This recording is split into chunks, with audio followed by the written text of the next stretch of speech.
The live TV, सच सबसे आगे। नमस्कार, द लाइव टीवी आप देख रहे हैं। आपके साथ मैं हूं आदित्य कुमार। चीन हर मोर्चे पर इजराइल को एक न एक झटका दे रहा है।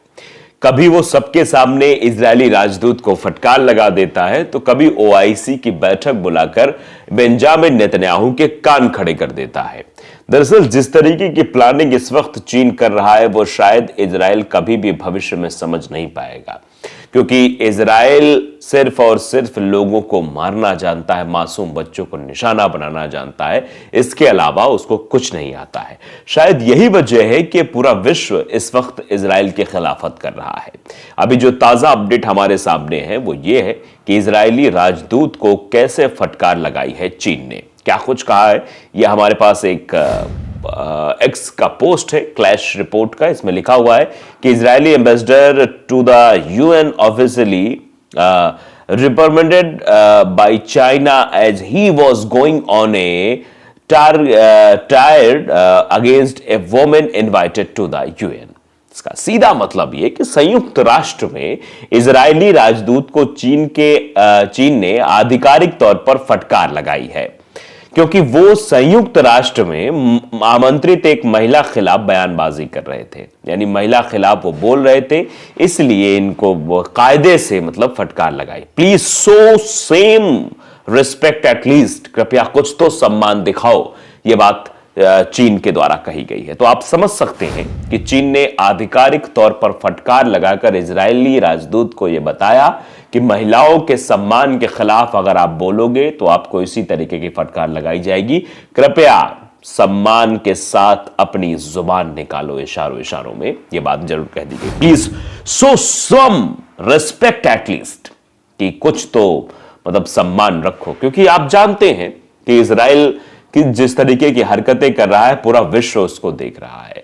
पूरे विश्व में इस तरीके की चर्चा हो रही कि आखिरकार इजराइल जैसा नापाक, इजराइल जैसे गंदी मानसिकता वाला, इजराइल जैसी आतंकी सोच वाला कोई देश हो ही नहीं सकता है।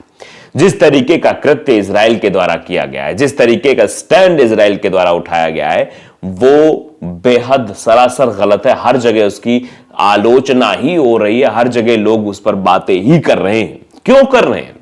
आपने देखा कि तुर्की के राष्ट्रपति रजब तैयब एर्दोआन को क्यों कहना पड़ा कि इजराइल एक आतंकवादी देश है, आतंकवादी सोच वाला देश है, क्योंकि गाजा पट्टी पर जितने भी लोगों को इजराइल के द्वारा मारा गया है उसमें से 1/3 से ज्यादा बच्चे शामिल हैं, और बच्चों को मारने वाला एक आतंकी सोच वाला ही देश हो सकता है जो मासूम बच्चों को निशाना बना दे। तो आप अंदाजा लगा सकते हैं और आगे किस तरीके की चीजें हो रही हैं।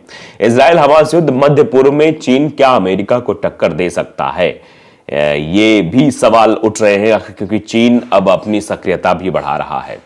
तो सीधे तौर पर यह भी अपने आप में चर्चा का विषय है। दरअसल सोमवार को चीन के विदेश मंत्री वांग यी ने अरब और मुस्लिम बाहुल्य वाले देशों के विदेश मंत्रियों के साथ बीजिंग में एक बैठक के दौरान कहा कि गाजा में चल रहे युद्ध को रोकने के लिए दुनिया को तत्काल कार्रवाई करनी चाहिए, यानी दुनिया के हर एक देश को इस पर बढ़ चढ़कर हिस्सा लेना चाहिए और इस पर अपना स्टैंड जरूर क्लियर करना चाहिए।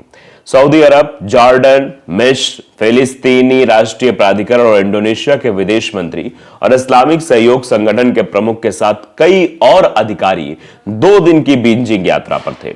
यहां इन्होंने चीन समकक्ष से इजराइल और हमास के बीच चल रहे युद्ध को खत्म करने की जरूरत को लेकर भी चर्चा की। माना जा रहा है कि चीन भी गाजा में युद्ध विराम की कोशिशों में एक बड़ी भूमिका निभाना चाहता है और इसलिए वो इन देशों की मेजबानी कर रहा है। वो चाहता है कि यहां पर युद्ध विराम हो। तो चीन तो पहले से ही वो इजराइल के मंसूबों को देख रहा है और इजराइल के कृत्य को देख रहा है, और इसीलिए वो इजरायली राजदूत को भी जवाब दे रहा है और इजराइल को भी समझाने की कोशिश कर रहा है। साथ ही यह भी बात हो रही है कि चूंकि अरब और मुस्लिम देश मौजूदा संकट के हल के लिए चीन की तरफ देख रहे हैं, क्या ये एक बाइपोलर यानी 2 ध्रुवों वाली दुनिया बनने की शुरुआत हो रही है? यह भी अपने आप में अलग चर्चा हो रही है।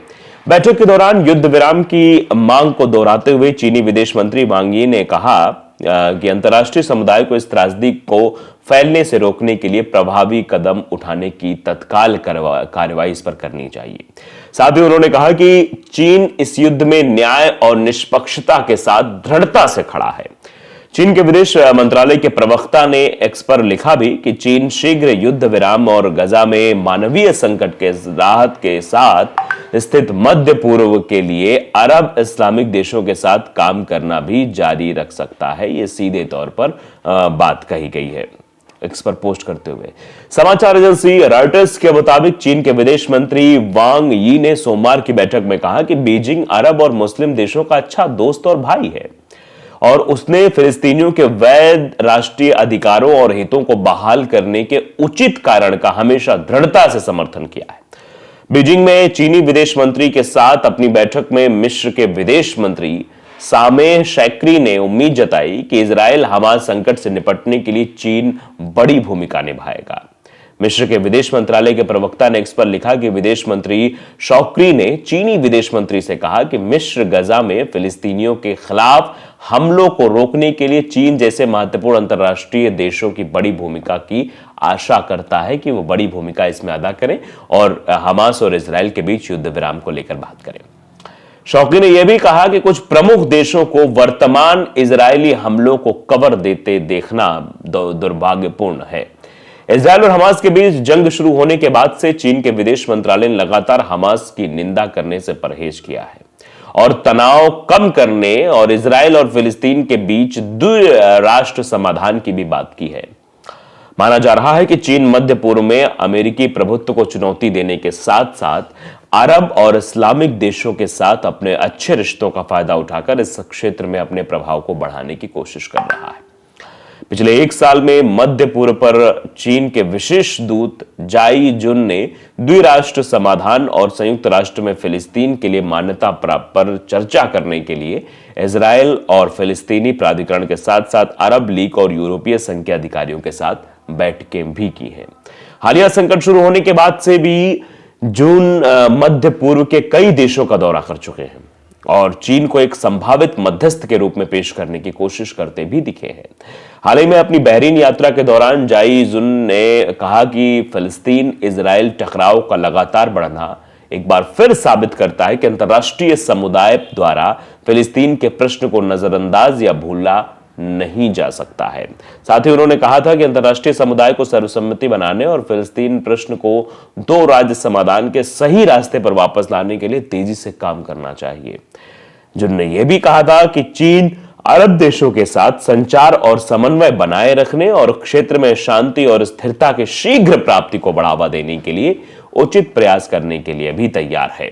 तो ये चीजें कही जा रही। तो चीन पहले से अपना स्टैंड क्लियर कर चुका है, इसलिए चीन बार बार इजराइल को समझा भी रहा है और फटकार भी लगा रहा है। तो द लाइव टीवी को अगर आपने सब्सक्राइब नहीं किया जरूर करिए, बेल आइकन दबाइए ताकि सच खबर आप तक पहुंचते हैं। नमस्कार। द लाइव टीवी, सच सबसे आगे।